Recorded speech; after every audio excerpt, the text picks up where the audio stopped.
Hey everybody, welcome back to Video Mess. So today we're going to continue the series, the Unported Playlist, where I take a look at my favorite unported arcade games of all time. And today I think we're going to be talking about one that most people have never seen or heard of before, and that is Hang Pilot from Konami. This was released in 1997 on the Konami Hornet hardware, which is a mix of PowerPC CPUs as well as 3DFX chips. And I do have a Hornet in the closet, and I did a video on the hardware a little bit ago, and I will leave a link of that in the description below. This is basically a racing game meets a hang gliding game, and it has some of the most unique control setups you will ever see. I've only ever seen this arcade cabinet once in real life. It was back in like 2007 in Las Vegas at the Excalibur Casino when I was staying there for work at a ski trade show, because we used to have our trade show in Las Vegas. I've never seen it before, I've never seen it since, but the good thing is it emulates perfectly in MAME, and that's something to be said for Hornet emulation, because not every single game works that well. You'll see here the cabinet would have had a large swinging base, very similar to Sega or Namco skiing games, but you also had a handlebar and different ways to control your hang glider. And there's 3 different players you can select to give you more or less controls. You're going to go from the easiest to the hardest. And the most interesting thing about this is it is a dual screen cabinet. The top screen and the bottom screen were both laid up so that you could basically feel like there was ground underneath you. You will see a seam in the middle. The sources do not link up perfectly even when you're playing on an arcade cabinet, but I have fixed this in post to put the seams together because normally there is a black bar between them. But this is such a wild experience. It's basically an arcade racing game, except you are not on a car or any other form of racing conveyance. I honestly don't think they have hang gliding racing in real life, but you never know what could be out there. Leave me a comment down below and tell me if you've ever seen it. But this is a very unique and interesting game, and it makes perfect sense that Konami made this because they also had another game that was on location testing called Skiers High that is 100% lost to time. I've never been able to find any footage of it, and I've been trying to hunt the game down to dump for years now with no success. So this seems like the natural evolution of that arcade cabinet. And what is here is a ton of fun. It's got a lot of prep cycle vibes from Namco, but you are not pedaling a bike to get any speed. You are using the lift of your actual hang glider to obtain more speed or to slow yourself down and make sure you don't strike the ground.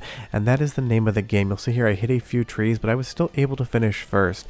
You have your controls left and right to turn, but you also have your loft. If you pull back or push forward, you're going to go further into the air or you're going to dive down. There's cliffs in the game where you dive, and that's where you're going to pick up the speed. And speed management in this game is essential. If you don't have enough speed, you will see the finish line, but you'll never actually see a first place, and that's a lot of fun having to deal with that speed management. But you'll see here I've already completed the first race.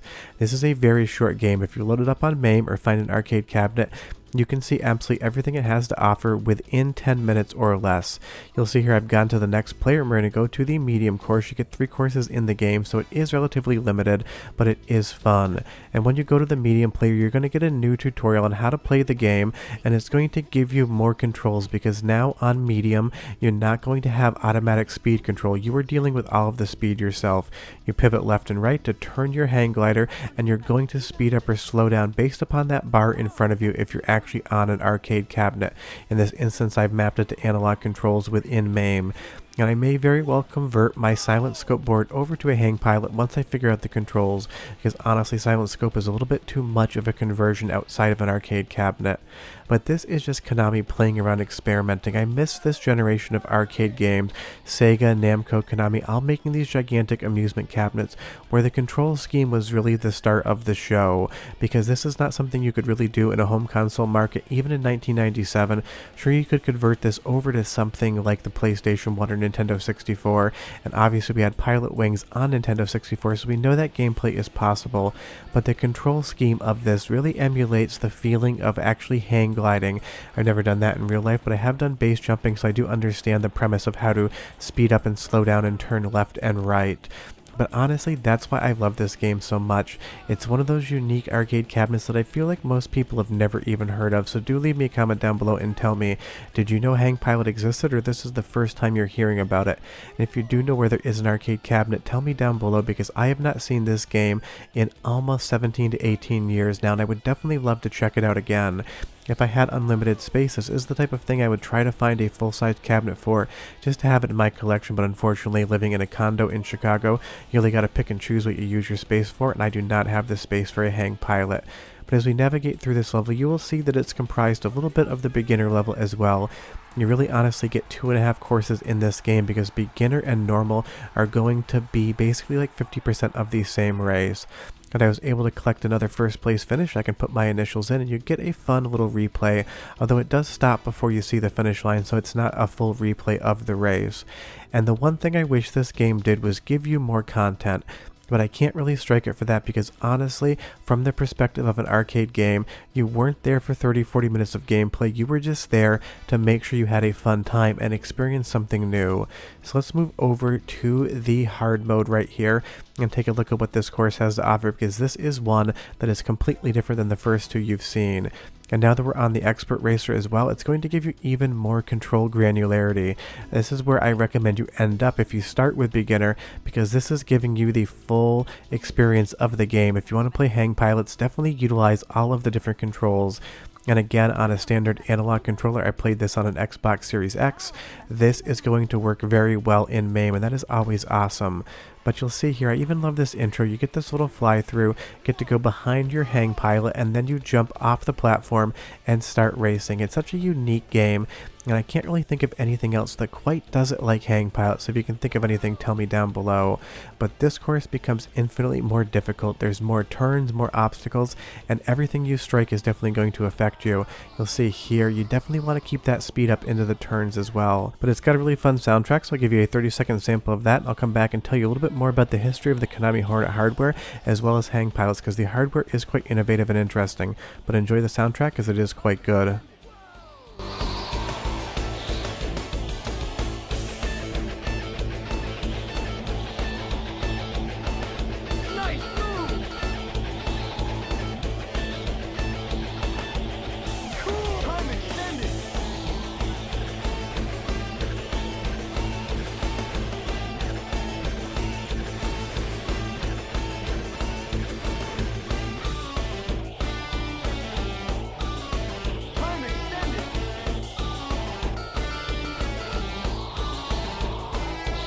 Classic Konami soundtrack, and I do like the wind sound effects as well. They get louder or quieter depending on how fast or slow you're going, and you'll see here now on the expert course I do run into a little bit of trouble hitting things. You definitely want to manage your elevation, because if you hit too many obstacles you're going to scrub all of your speed and you're definitely not going to get that first place finish, but I was definitely still able to eke it out. Now, as far as the two-screen setup is concerned, the Konami Hornet in certain games would utilize a dual GPU board. Well, really not GPUs, more like 3D accelerators back then. This is going to have two 3D effects chips on the top board as well as duplicate chips on the bottom board. So you basically have what amounts to very early generation SLI. You have a different video input, and it's more like two monitors, but they can share some of the rendering features. This was definitely not a cheap arcade board. It was very powerful with a PowerPC and 4 3DFX chips across 2 boards, but it definitely got utilized for a lot of different fun purposes. Like right here, you have dual screens, or in something like Silent Scope, the second GPU board is just going to be rendering the scope screen. So Konami was definitely playing around with their hardware in this generation. And you'll see we're doing the expert course one more time because I know I can do better than what I just did. But this is the type of game that's basically extinct now. If there's any hang pilot arcade cabinets out in the wild, I would be very surprised, because these things took a beating. People would stand on them, swing them back and forth as hard as they could, and pull on the bar, basically trying to make sure that they didn't lose a race. And that ended up with a lot of broken cabinets along the way. And sadly, that is basically what's happened to most of these old amusement cabinets from the 90s, all the Sega and Namco skiing and games such as that. They break a lot, they end up being removed from arcade floors, and they basically end up going extinct. So I may very well convert my Silent Scope board over to a hang pilot, because unfortunately Gradius 4 uses a slightly different GPU setup, and I can't get that game running on it. But tell me down below what you would do. Is this something worth converting, and if so, do you want to see a video on it? Because this is basically me testing the game one more time before I undergo the conversion process to see if I really want to spend the time to do the work, because while it's not the hardest thing in the world, it is time consuming, and with making these videos I don't have all the time in the world. But I got a bunch of first place finishes, and trust me, throw in hang pilot on MAME, give it 10 minutes of your time. It is worth checking out, not just because it's unique and interesting, but it's a piece of Konami history that's definitely almost extinct in arcades. Short of that, we'll have some more unported playlists next week, and we're going to keep this series running as long as I can keep coming up with games. But if you never played hang pilot before, definitely check it out. I'll see you guys next time though. Bye bye.